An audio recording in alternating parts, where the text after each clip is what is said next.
আপনি সওদাগর হিসেবে কি আপনার এতটুকু সিঁদুর নেই? অবশ্যই আছে মা, আমি যখন এই রাজ্যের সওদাগর তাহলে অবশ্যই আমার এতটুকু সিঁদুর আমার বাড়িতে আছে মা। ঠিক আছে তাহলে মশাই, আমি বাকি সব আমি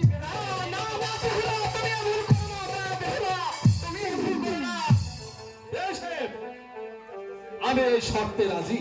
বলুন আপনার দ্বিতীয় শর্ত কি? মশাই, আমার দ্বিতীয় প্রশ্নের উত্তর যদি দিতে পারে তাহলে আমি বেহুলার সাথে বিয়ে দিতে রাজি, নচেত না। বলো। আমার দ্বিতীয় প্রশ্ন হচ্ছে, আমার বেহুলার সমতুল্য স্বর্ণরূপ যদি আপনি দিতে পারেন তাহলে আমার বেহুলার সঙ্গে লক্ষ্মীদারের বিয়ে দিতে আমি রাজি, নচেত না, নচেত না।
আমি পিতা এমন কি দাবি করেছে যা আপনি সওদাগর হিসেবে দিতে পারবেন না? বেহুলা, হ্যাঁ, তোমার বাবা যে দাবি করেছে এই দাবি পূরণ করা আমার পক্ষে কিছুতে এমন কি দাবি করেছে পিতা?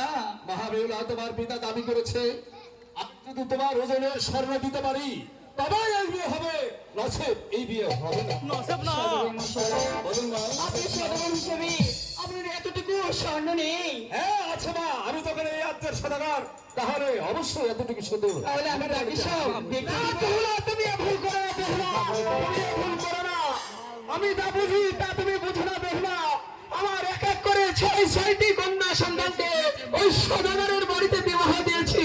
তারা পিতামহ হয়ে আজ আমারই গৃহে আশ্রিত হয়ে আছে। তুমি আর ভুল করো না মা বেহুলা। আমি দুই শর্ত রাজি, বলুন আপনার তৃতীয় শর্ত কি?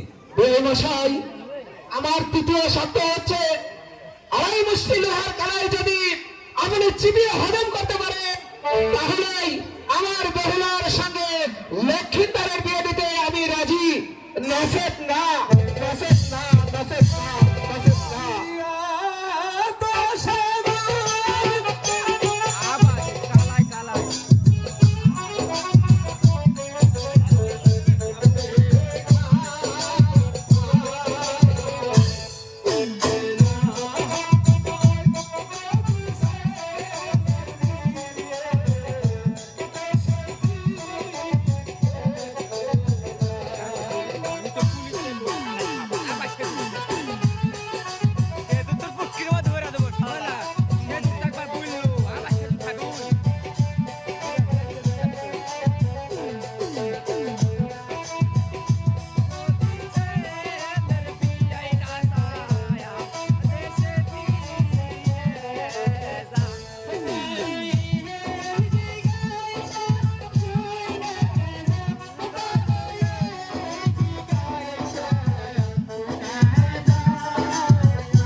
বলুন মা।